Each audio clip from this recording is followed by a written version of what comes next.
Attention, everybody. The views and opinions expressed on the show are not necessarily those of Acts Ministry, Acts Media Group, and or their affiliate and supported ministries and nonprofits. And some of this content may be adult in nature, so please use discretion while watching with children.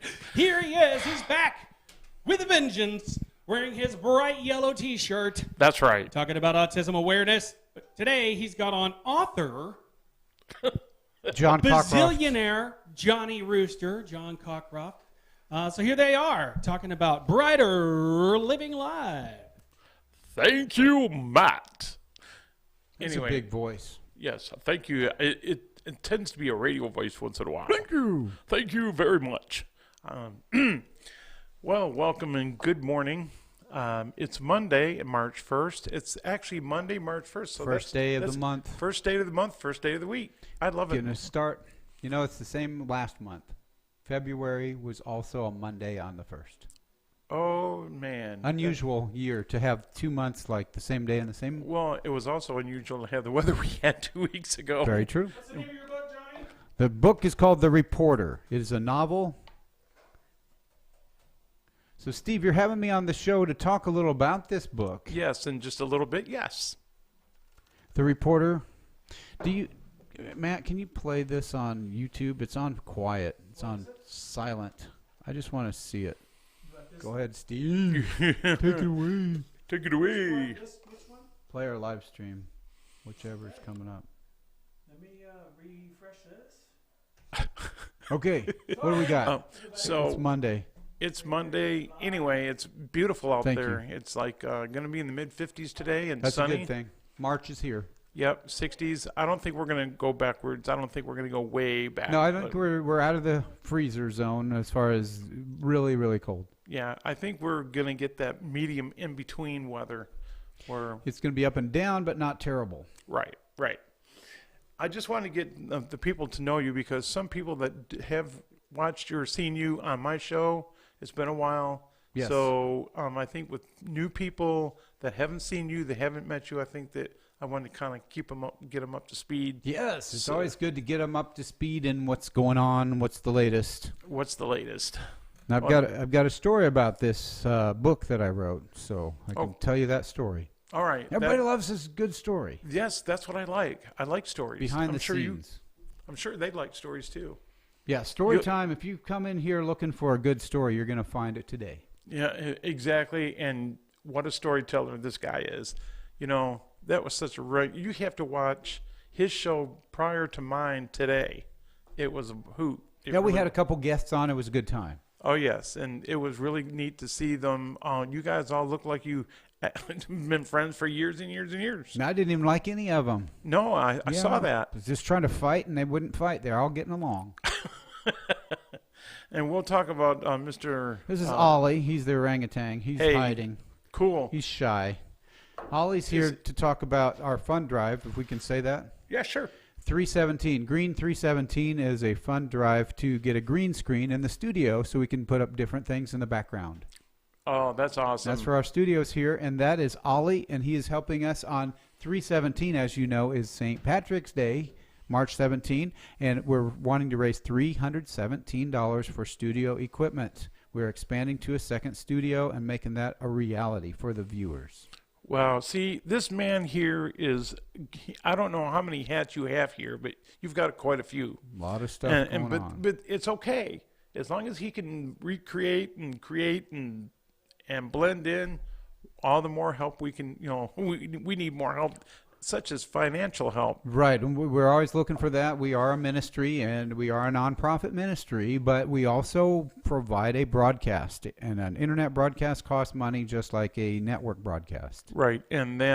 So if you still want to go the old school way, you can still go to axmedia.com, go to the donate button, push that donate button, and then there's a memo. After you do that, there's a memo of where you would like that money to go that you do. Or you can go to Huli Gives. Yes. And look It's for HULI. Yeah. And you can do that. Huli Gives is an app that you can get for free, and you just download it on your phone or device. When you shop at Walmart online, it'll put the money back to a portion of the money of the purchase goes back to Acts Ministry. Yeah, I just don't know how much, but I know that there's a good percentage. So it helps out. Every little bit helps. Right. I don't. It could be $1. It could be $5. Like you said, every dollar helps. So that's Huli Gives, HULIGIVES, and that is an app name. So just go to the App Store and get Huli Gives on your phone and enter Acts Ministry as your, or Acts Media Group, right, as your nonprofit of choice. That's right. We're on the list. Amen. So there you go. There's our little commercial for the that. day. You've got what? They're not ministries. They're businesses. Three different enterprises. 3 different enterprises, and that's why he's really good. And I guess, are you on any of these? Are you on any other platform to market these? Well, one of my main things that I use is Facebook for that platform, and I'm developing more with YouTube. So I started to think I'm going to need a website. So what I did was we got JohnnyRoosterLive.com. So that's something relatively new, and that will show you what I'm doing with this program here at Acts Media Group. JohnnyRoosterLive.com. Okay. They even have a guest form on that .com where you can sign up to be on the show. Oh man, that's a awesome. good way. And they have a calendar, and you can look and see who's coming up on the show. Oh man, I would check that daily because things do change. But weather-wise, I think because the weather's changing and getting better, I don't think we really have to worry about them. No, weather. There's always we had some cancellations from the weather, and now we're not into that. So I've got Tom Lovato. He's going to be coming up. He's a musician from Branson. Damian Costello, he's a movie producer from Branson. They're both very good friends of mine. So Damian's going to be on the show as well. We've got Jonna Volts scheduled to come up. She's a producer here in Springfield. Her dad is Greg Volts from Petra, from the Christian rock band. I was just going to say, is there any relation? Yeah, so that's her dad. Wow. So a lot of good, exciting things coming up to be on JohnnyRoosterLive.com. So wow, that's what we're doing. Raising the $317 is going to go help for the green screen, and it's going to help with the other equipment to make that studio ready for Johnny Rooster Live, and that'll be an interactive variety show. Wow. I'm looking forward to having Tom on my show. I've already talked to him. Tom Lovato, yeah. Yeah, he's a great guy. He's a good guy. And former Navy guy, just like you. That's right. And what a performer. If you want, I guess every once in a while he's down there at the Branson Center Stage. He works down there at Branson Center Stage in Branson. Yes. And so once in a while he'll get on there on stage and perform. And he's at another restaurant here, but we're not talking about him right now. Okay, so. We're going to talk about the book, The Reporter. Can we do that? We got the crosses. I have a thing called Crosslight Courage. You can get it by crosslightcourage.com or solaryardcross.com. That's another one of my businesses that I'm lighting up neighborhoods with solar light-up crosses. They're 14-inch by 10-inch. There's an American flag cross or a regular white cross, and they glow at night with an LED light from solar batteries. It's just to light up neighborhoods and let people. It's a conversation thing as you're driving by. It's a hope and inspiration. Now, how much is that? They're $50. They're online, and that money goes to support that effort to get 1,000 crosses in 1,000 communities. That's 1 million total nationwide by 2027. So that's the goal, is to light up the whole country with Christians and patriots showing their support for God and country. Amen. Because we need that more than ever. That's your motto, vision? Yeah, it's Christians and patriots uniting as never before. Wow, that is really awesome. And then, of course, Rooster Creates. Rooster Creates, that's another one that I'm doing on Facebook. If you go to Rooster Creates on Facebook, you'll see that. That's where I illustrate cartoon caricatures. I've done one for you. I've done one for the Morning Drive guys and one for myself. So if you look at the artwork on our logos, sometimes they pop up. That's the stuff I'm doing. You can imagine yourself as a business owner getting a cartoon made. And then your cartoon can show up on your social media or your YouTube channel or your website. And that's a way to do it. Exactly. And I love what you did with mine. Give yourself a unique presence. Give yourself an all-new look. Anybody can snap a picture.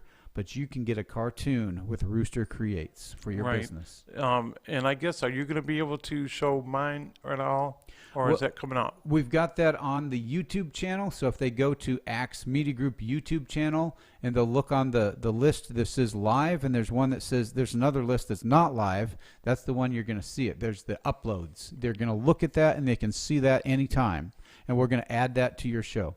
Oh, man, So I'm it's looking forward to that. 15, 20-second thing that lights up. It's really cool. You got a Holy Bible in one hand, and then there's a light coming off of it. I know it. My friend Cindy's seen it, I think. And Cindy, if you're watching, I told you this was going to be a fun show. Yeah. So we also have visitors that are watching from Liberty University. Oh, that's wonderful. That's the Jerry Falwell Ministry. Yep. I remember as The a college. child, we were watching that on TV. Before we found our home church, we would watch that every Sunday morning. Yeah, it was the old time gospel hour. Yes. And Michael Tate from the Newsboys, Yes. he was actually in the choir and Really? singing. That's where he sang he loved Jesus Loves Me, and he would sing that song in the old time As a gospel kid. hour as a kid. That's great. I didn't know that. Yeah, him and Michael Tate and Kevin, not Kevin Max, but Toby, they both went to Liberty. Yeah. Oh, really? I didn't know that. Okay. so- Well, it's a great connection there. Yeah. So anyway, Thanks for watching and listening today from Liberty. yes, I appreciate that. I helped I helped Cindy out, and she told them about the show and told them about me, and we're gonna have to start watching the show. Yeah, yeah. Well, that's good. We need like and share. That's So what it's I'm all going to tell. about. Well, they need to watch your show too. Well, thank you. Morning Mouth is on at 9 a.m. Monday, Wednesday, Friday. Brighter Living Live is on at 10 on Monday. And we've got Morning Drive Monday through Friday at 8. So Yes. a lot of different things we're connected with. Yes. Now, Stuff's going fast. yes, it is. Now we're going to get to the real meat of things, and we're going to get to the real fun. Right. The reporter, as I think, as you mentioned, or maybe I don't know if you said anything before we went on the air, but this is the reporter from author John Cockroft. Cockroft, right? Yes. And that's my actual name. Johnny Rooster is my on-air name. And the word cock is in my name, so they said Rooster, and Johnny Roosterroft was complicated, so Johnny Rooster became my nickname. But the name on the book is John Cockroft, Cockroft, and you can find it on Amazon, or you can find it from me directly. Just go to johnnyroosterlive.com, guest sign up, and you can order a copy that way. Wow. And the cost is? It's $20, and that includes an autographed mailed copy. If you don't live in the area, that includes shipping. So $20 for everything. Wow, that's a good deal, folks. Christmas is not, Yeah, I say Christmas birthdays is not, also. birthdays, People like to read. birthdays, anniversaries. People that like to read if they like a John Grisham style thriller, that's the style of this book. It's paced fast, it moves fast, and the plot changes unexpectedly. Yes, it does. So you kind of remind me of a show that they had a while back, a detective type show and an author. yeah. And that's who you remind me Are of. you thinking of the name, or can you remember it? Yeah. Yeah, I can, but I think we need to. I'm trying to be careful, with. Well, with that's only if somebody's a competition. Oh, okay. Well, If they're not a competitor, then they're all right. all right. Well, then we're talking about Castle. Okay. Anybody watch Castle on ABC? So that reminded you of that, kind of that style. Because instead of a detective, you had detectives involved in the reporter, and that's what I was thinking of, a newspaper reporter and a detective and things going on. It just kind of reminds me of that show. Well, I wrote this book years ago. I started writing this book. This is my first novel, and what I wanted to say about it is it has become really important to people that have read it because there's something in it that's different. Here's what's different. It's about Christians, but it's not a Christian novel. Right. It's about Christians and how they get caught up in the world and what they do about it. So if you guys are Christians and you're going to read a Christian novel, this isn't that. Right. But if you are in understanding of how Christians have to deal with the real world, that's what this book's about. So it's not a worldly book and it's not a Christian book. It's about Christians in the world. Amen. It's totally different. Okay. So I just wanted to read I was reading the bio and I didn't realize this. I really didn't. You have a journalism degree from Evangel College. That's right here in Springfield. Yeah, they've gotten pretty big lately. I was able to get the degree there and go right into newspaper journalism. In the 1980s and 90s, I was a news reporter at a paper. And that's where you kind of got the idea of the reporter. The reporter is about a newspaper journalist in a small town. Man. And then, of course, now most of these characters that I see, are a lot of them based in real life? Are they real life friends? That's a good question. A lot of times I'm taking from personal experience, but not really making it any one person. Usually it's a combination.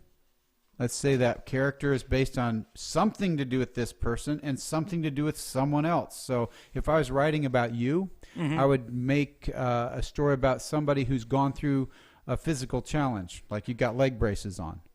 Or I would do something about your upbringing. It was a hard upbringing. Or I would do something about a Navy guy or a happy-go-lucky guy. But I wouldn't make it all about you. I would be based on you, and then I'd take somebody else and put that in that character too sometimes. Okay. Well, so it's not, if you see something in the book that might look and act like a person you know, that's probably intentional, but it may not be the person just like they are. It's not supposed to be just like somebody else. It's not based in true... not specific to right. somebody else. It's not... And then I noticed there was a lot of really funny words in here, like... and it reminds me of what you would probably say even on the radio or in person, ickety-bickety or... Yeah, a lot of made-up words. Ickety-wickety. Ickety-wickety, that's just weird stuff that you don't... Not real words. You know, and I didn't think they were, but, you know, it just... They're made up. The sound of the pastor's chair sounds like somebody passing gas. I just got an email from somebody yesterday about this book. Can I read it? It's real sure. Short. It says, John, I've completed reading the book and feel it's well written and with tremendous attention to detail. Although there are many examples, here are 3 enjoyed by this reader, which I reference with a smile on my face. So he says there's 3 things that he liked. In particular, A, the description of Old Man Strain's body odor. So I'm talking about an old-timer, and the way he smells is really funny.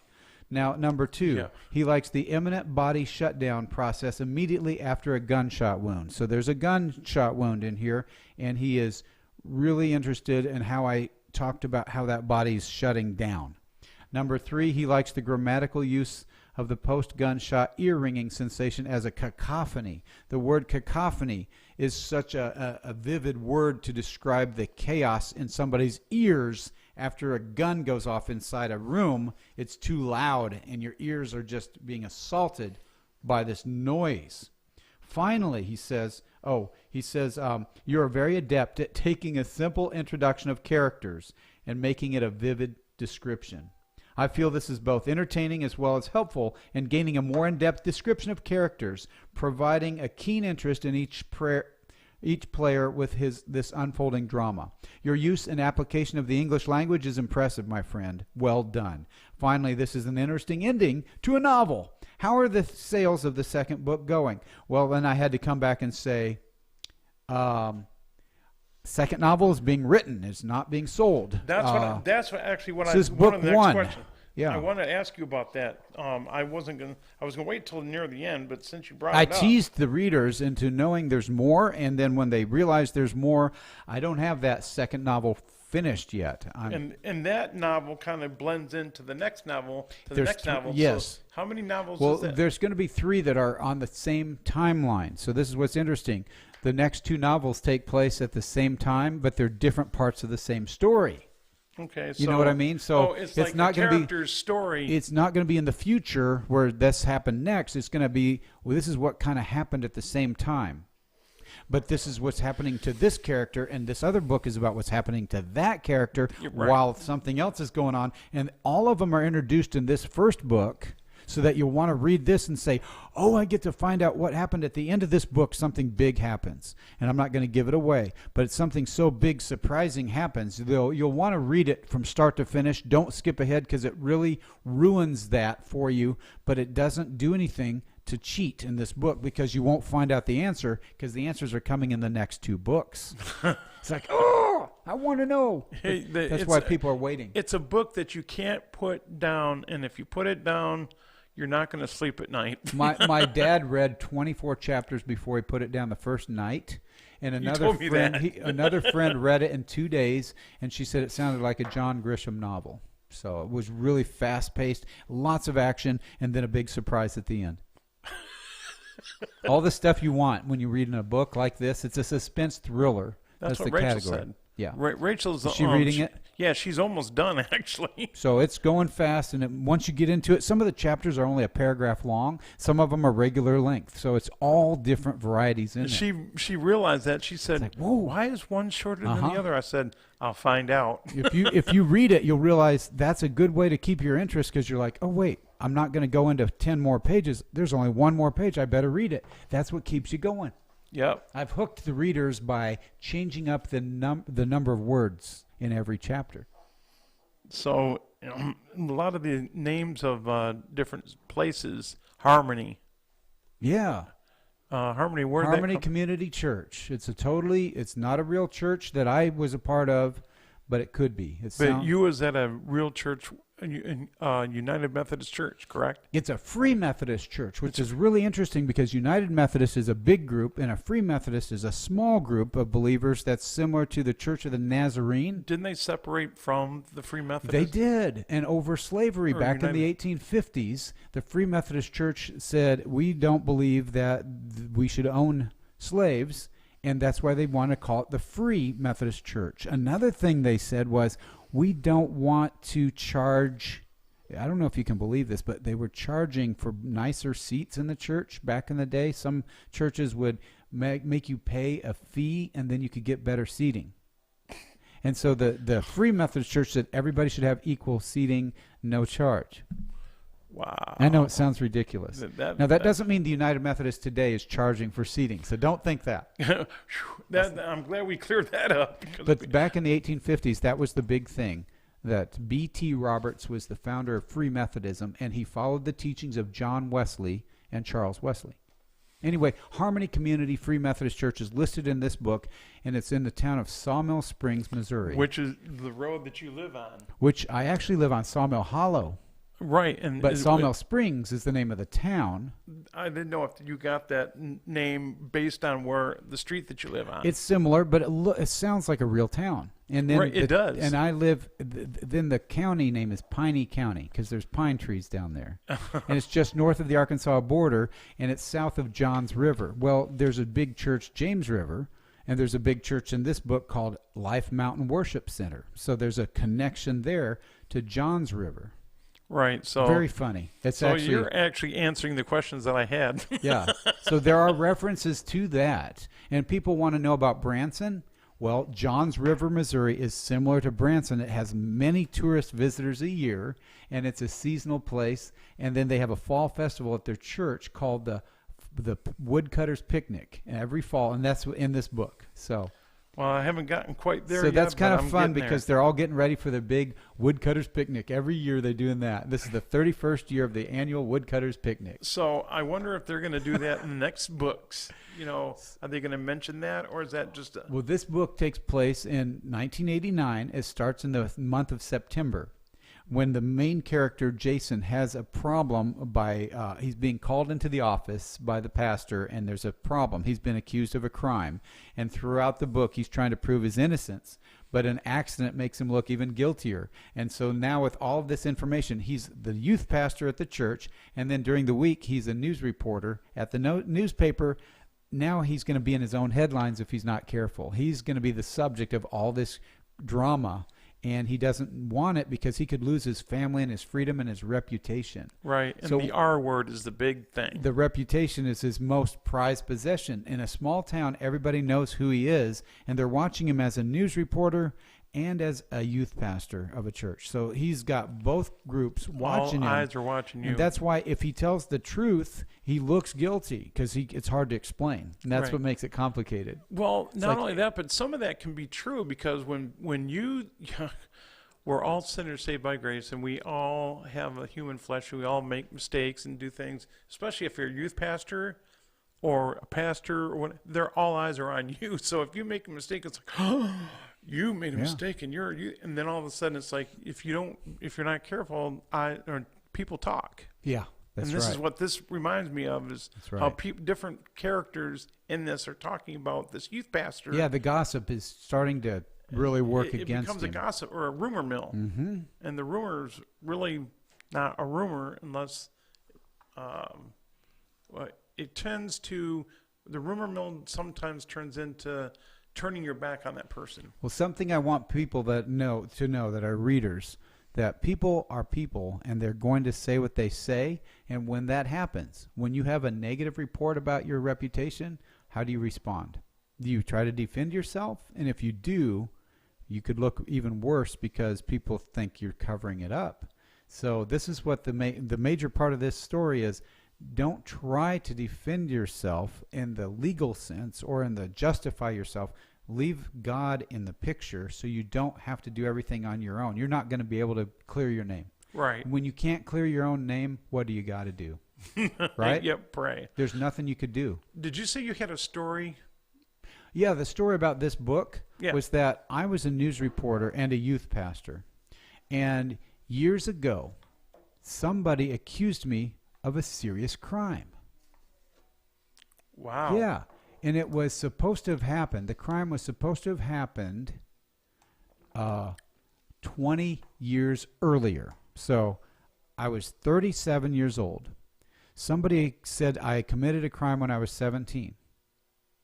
And so that was just not known to me. I'm like, what? Where's this coming from?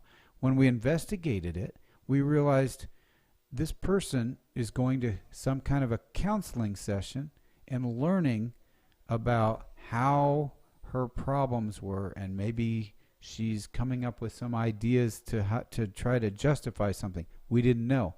So my friend, who's a lawyer, said, okay, I had a sheriff deputy call me who goes to church with me and said, John, just come on down to the station and answer some questions about this accusation. I called my lawyer friend and he said, don't go in there. It's their job to prove it, that it happened. They're saying it happened 20 years ago. And if they don't have enough proof, they won't be able to do any charges. And you don't have any obligation to answer questions. That's not your job. So I stayed home. Now that was 18 years ago. Nothing's happened.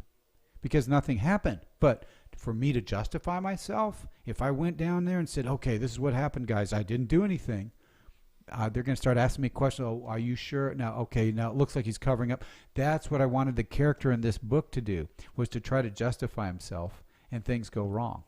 So some of this was based on your it triggered that response. That's why I wanted to write this book, because what if somebody that's innocent gets accused and they try to explain everything and it gets worse?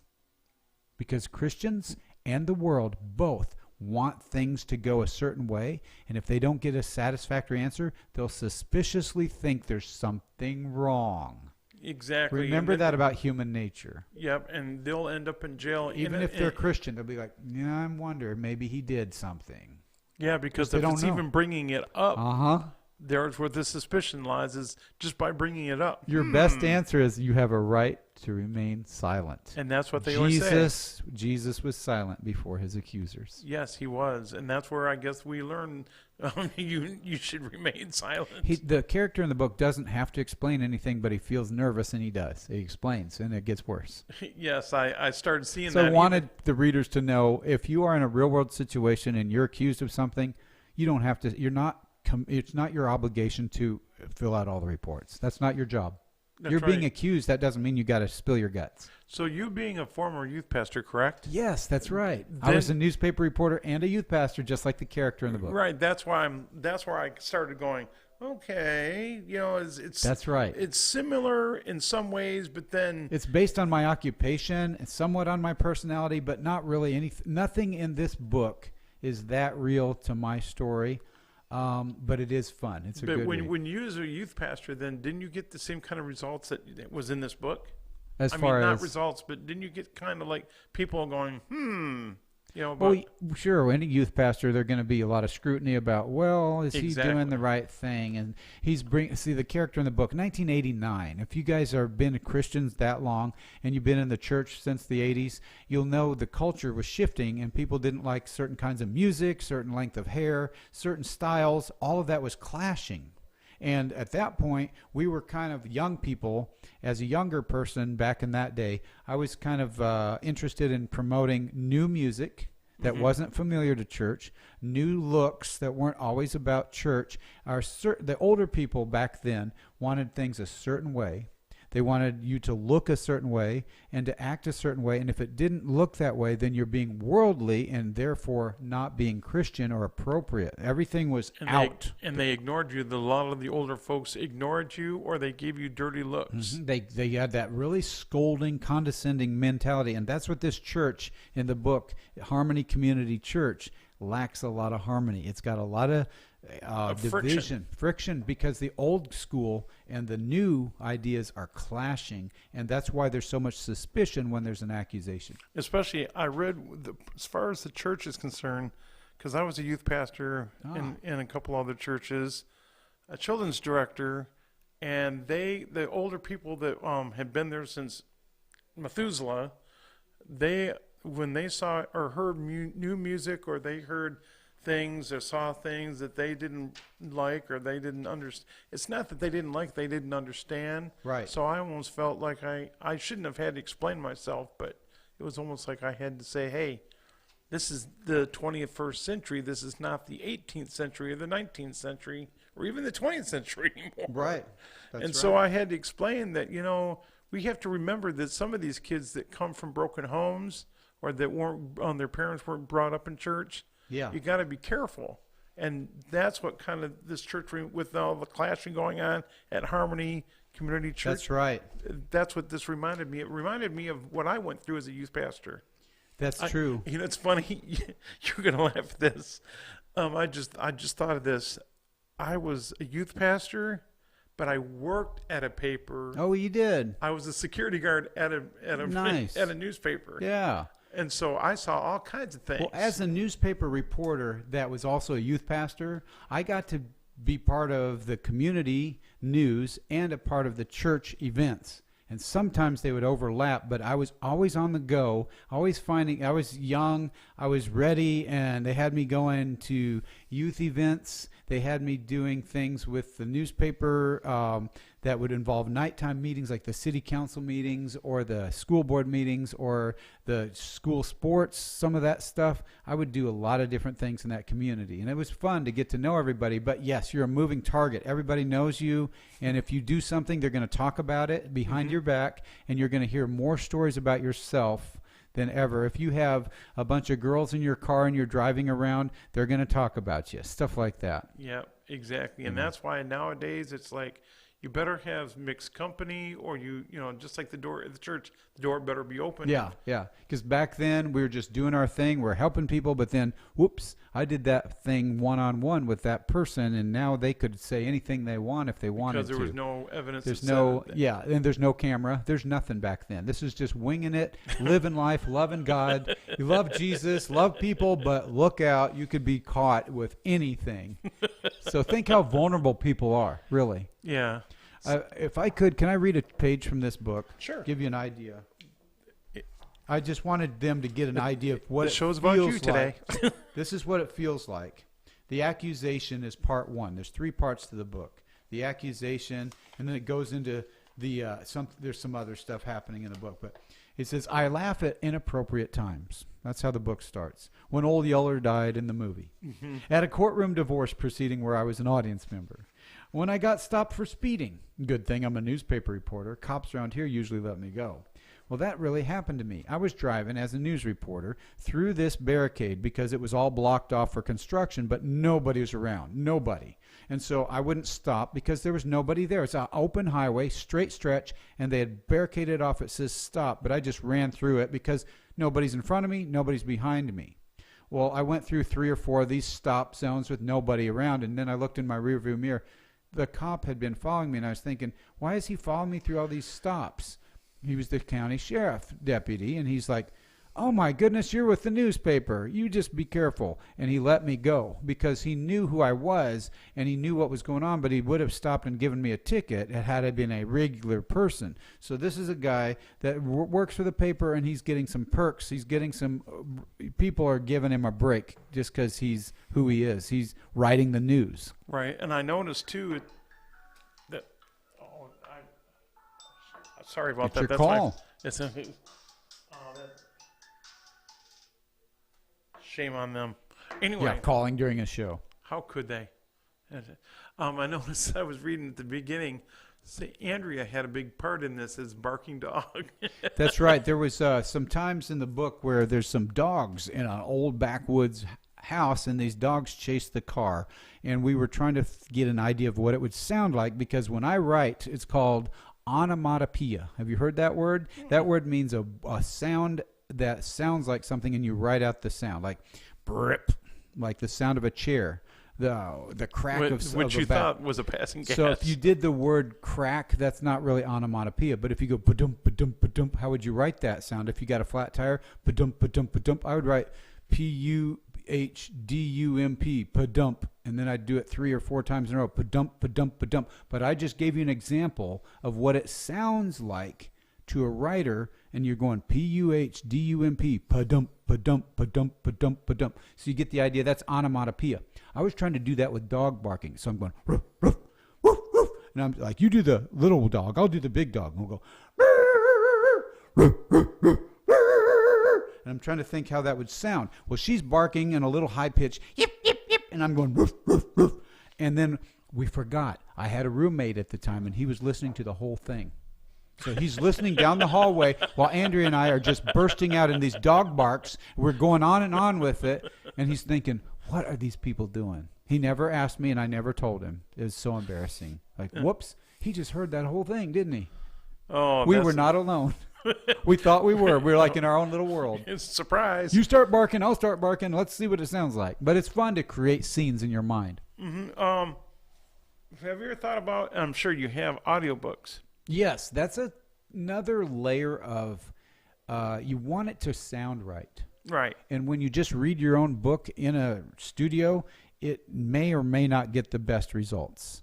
So in my opinion, I would rather people know that the sound quality is exactly what I want. And it's not me. I don't want to edit all my ums or thes or oops or whatever it is and my voice inflection. It's a lot of work to do an audio book. Yeah, more than what people realize.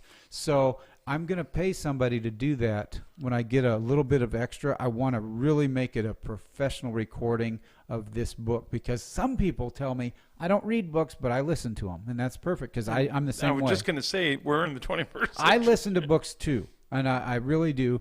And I've listened to more books than I've read lately. And I've just started listening to audiobooks, and I'm like, I'm not too sure about that. But now that I've listened to a couple, it's just like, wow, this is really cool because it's a good experience. You get a different quality when they're reading. Because if you don't have time to read or you're tired at night and you go to bed, you fall asleep because the old way of doing things is you fall asleep with the book open like I did a couple of nights ago. It wasn't this book. Yeah, but this is a book. You can get it from me at JohnnyRoosterLive.com. Just go to guest sign up and you can find me. If you do on Amazon, you can go to Amazon and look it up. But it's called The Reporter by John Cockroft. And the description says, Sawmill Springs, Missouri, September 1989. Jason Marbler is accused of an ugly crime. As a youth pastor and newspaper reporter in Sawmill Springs, Missouri, it's all he can do to save his small-town reputation until a disturbing incident makes him look more guilty. Must he live a lie or tell the truth and risk his family and freedom forever? So if he tells the truth, he could risk it all. And that's the dilemma in this book, The Reporter. It's a real page-turner. Yeah, and it has been. Rachel, she really does. She can't wait to talk to you about it. Do you have a seed? You know, I've been doing some seeds for the week, and I've been asking my guests to come up with seeds for the week. So, you mean like an idea, a thought, or thought, or scripture, or something? Just because my ministry is now called Sporos, which is Greek for seeds. Okay, so I went to the garden show over the weekend, and that's talking about seeds. A lot of things are growing. And I was talking to a man that's Grow for Life, and he says he's a good Christian man, and the first thing on his booth at the garden show, it was at Springfield's Ozark Empire Fair, was the Matthew scripture, and it was about Matthew 5. I'm trying to remember the verse. I wish I could. But he had this big pot of soil, and it was good soil. And I want our soil in our lives to be that kind of rich. There's nothing bad in it. It's pure. It's agreeable to growth, and we need that in our lives. If you're a pure person in your heart, then your life is going to grow. You got to be pure on the inside. Right. Amen. Well, I'd like to thank my guest, John Cockroft, for being my guest today. This was a fun show. Thank you. And it's glad to be on here. Yeah, so be sure to pick up The Reporter. You won't want to. It's part one of a series, so you'll want to check. The next one's called The Pastor. Yes, and you won't set it. You won't set the book down at least right away. You want it like my wife. She didn't set it down for a little while. Well, thank you. I'm glad to be on here. It's a fun time to be here. Yeah, I appreciate that. So, I guess we have nothing going on afterwards, Matt. Okay. See you. So we'll be back tomorrow with the morning drive at 8 a.m. And then following that, more not entertaining, but more shows on top of that. And we hope that you have a great day, and may God bless you, and God loves you, and so do we. Take care. Bye-bye.